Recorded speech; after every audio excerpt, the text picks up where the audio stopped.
Thanks for joining us at 9 News Plus. I'm Chris Bianchi. The World Health Organization, the WHO, now says that aspartame is now possibly carcinogenic. We're going to explain what exactly that means. And for starters, if you don't know what aspartame is, it's a low-calorie sweetener that you're going to often see in diet soda, chewing gum, yogurts, and energy drinks. And carcinogenic means that it has a higher risk of causing or producing cancer. So, should you avoid aspartame altogether? We're now joined by 9 News medical expert Dr. Kohli, who knows way more about this than I do, believe it or not.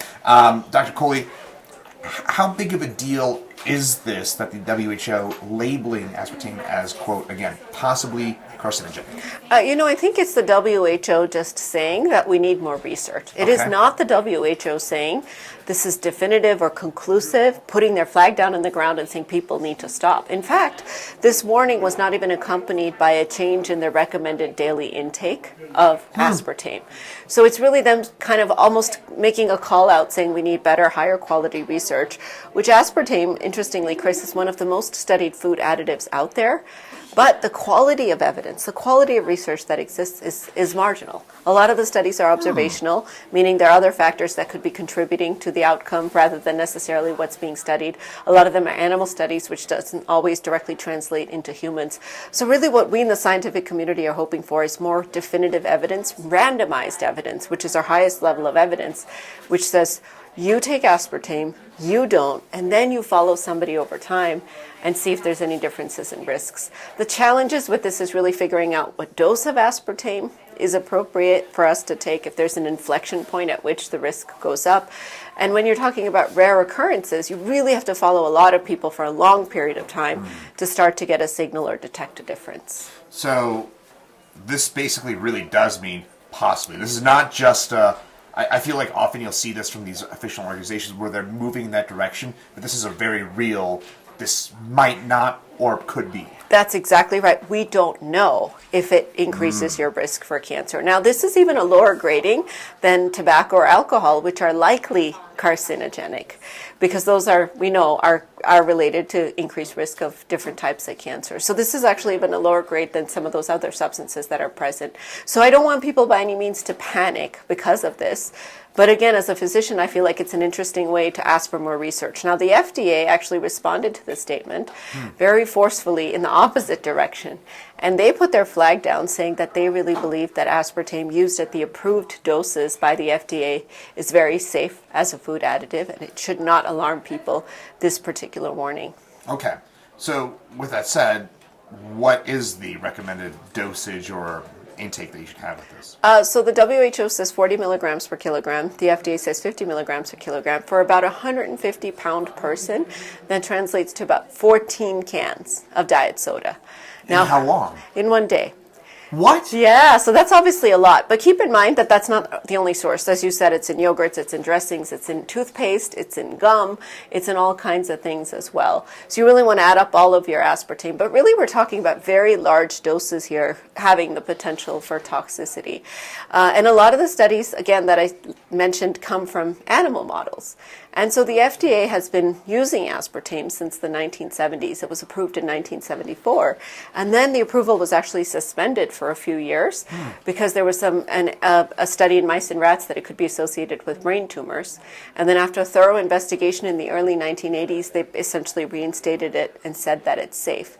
Now, since then, the research has grown, but the use of aspartame has grown much more. So my concern is mainly that are we keeping up with the increasing number of people that are using it at the doses that they're using, and really how ubiquitous it is. Now the good thing about this is it's so concentrated, it's 200 times more concentrated than sugar, that there's usually very small amounts in many of the substances that we consume. Hence why you have to drink 14 cans of diet soda to go over that daily intake that's recommended. That's encouraging. I suppose, why did the WHO choose now to issue this? Because they had a couple of recent studies. So there was an observational study from France where they looked at, large data set, large number of people, followed them over time, and they found that the ones that were using, artificial sweeteners with aspartame in them had a higher risk of cancer.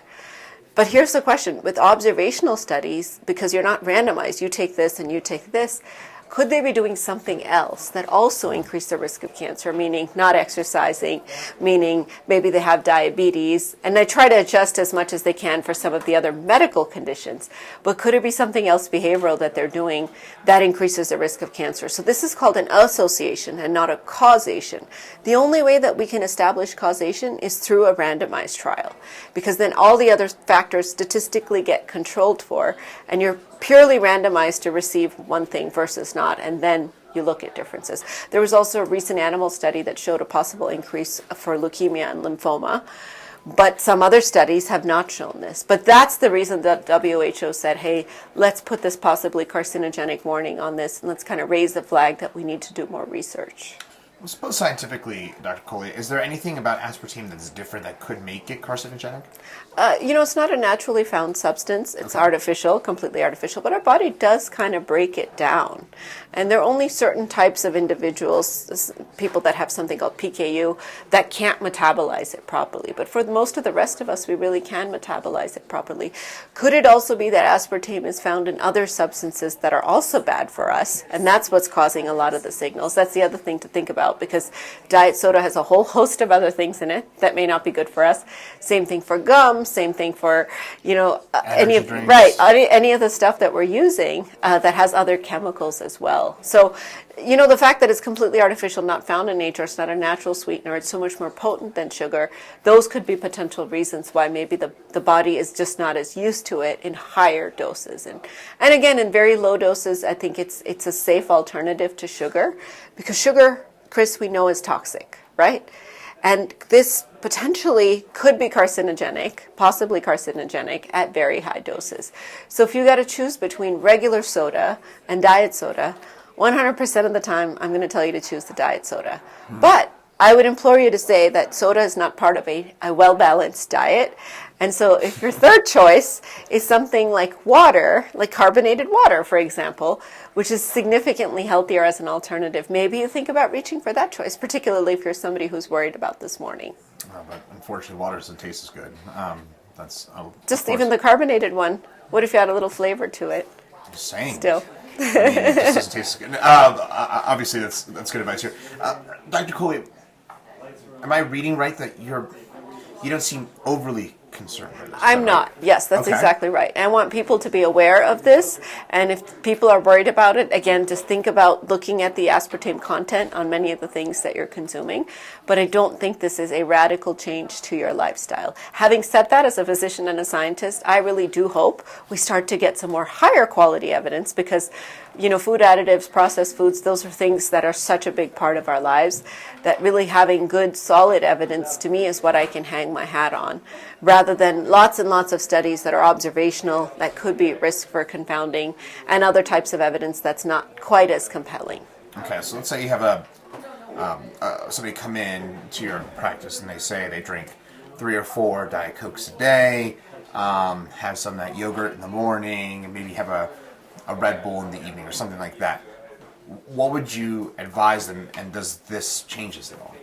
I would first advise them on the caffeine content, because you're talking about a Red Bull, you're talking about 3 or 4 diet sodas, and maybe some sugar. So I would say you don't want to use so many stimulants. But yes, at those levels, you are starting to get into more consumption than you should. Now, of course, it depends on weight as well, because the recommended dose is based on our weight. Why do we base it on our weight? Because the idea here is that drug has a higher volume of distribution if we're bigger people. If we're smaller people, the volume of distribution, so the concentration of the drug inside of you, is going to be higher if you're a smaller person. So, of course, it would depend on weight. But at that level, Chris, I would start to say that we need to think about changing some lifestyle habits. And I think this sort of raises a bigger flag in general on some of our philosophical approaches towards food and towards thinking about processed foods in general. Now, for diabetics and other such patients in my practice, this has been a lifesaver, because for many people, they use it as a sugar substitute, right? And we know that it doesn't raise your hemoglobin A1C, which is poison, right? If you eat a lot of sugar as a diabetic, your hemoglobin A1C is the way we measure how much sugar is in your blood. It can go up dramatically, and that can indicate damage to the arteries, at risk of heart attack, strokes, kidney damage, eye damage, what have you. So this doesn't have the same magnitude of physiologic impact compared directly to sugar. So for a diabetic, I might actually recommend some artificial sweeteners if sugar is going to be the other option. But again, I really do think as a society in general, we need to start approaching changes in our behavior in a more global sense, looking at not just the two alternatives in front of us, but knocking on that third door and saying, is there a possible even healthier option than these two?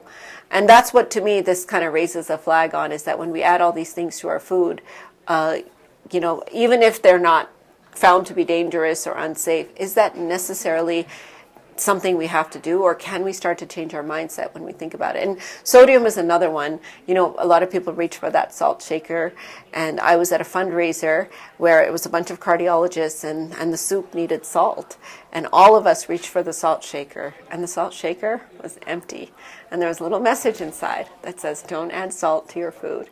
And so the idea here is you start to recondition your behaviors to try to live a healthier life every day, so that you're not necessarily doing certain things on certain days, just going to the gym, but then eating all the sugar and salt and what have you, and adopting unhealthy behaviors.